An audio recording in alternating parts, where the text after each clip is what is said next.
어느 지역에 사느냐가 아이들이 공부할 기회까지 결정하는 현실이 비단 우리만의 문제는 아닙니다.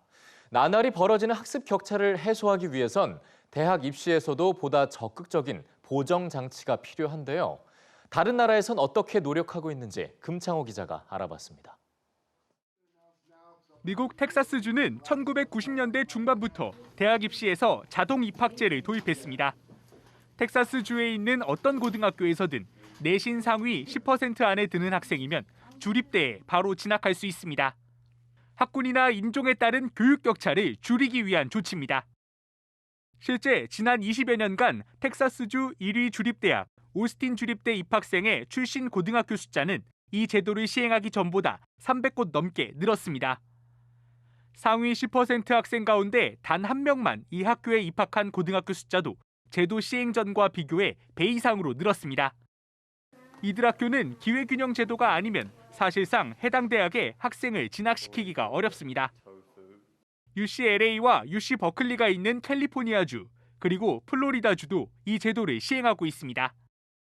잘 사는 동네에 살든 못 사는 동네에 살든 아니면 백인이든 흑인이든 상관없이 그 지역에서만 잘하면은 그 고등학교에서 성적이 좋으면 다 입학시켜주는 거니까 인종에 기반한 우대 정책과 비슷한 효과를 낸 거죠. 우리나라도 지역 간 그리고 계층 사이 교육 격차를 줄이려면 미국처럼 적극적 보정 장치가 필요합니다.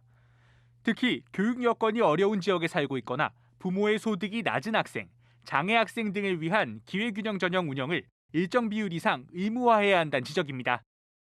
현재 상위권 대학이 몰려있는 수도권은 이 같은 내용의 기회균형 전형을 시행하는 비율이 10%도 되지 않습니다.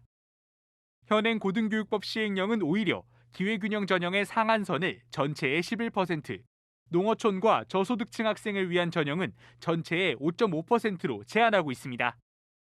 미국의 대표적 명문대로 인정받는 오스틴 주립대가 자동 입학제로 신입생의 75%까지 채울 수 있게 명시한 것과는 대조적입니다.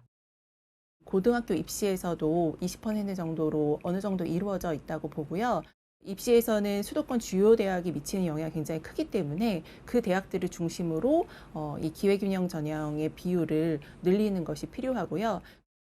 교육부는 지난해 말 대입 공정성 강화 방안을 발표하면서 올해까지 대학의 사회통합 전형 비율을 10% 이상으로 의무화하겠다고 밝혔습니다. 특히 수도권 대학에는 지역균형 관련 전형을 10% 이상 운영하도록 하겠다는 방침입니다. 하지만 자사고나 특목고 진학을 위한 고입 전형과 비교해도 기회균형 선발 전형 비율이 절반에 불과한 데다 수도권의 지역균형 전형은 권고사항에 그쳐 실효성이 떨어진다는 우려가 제기됩니다.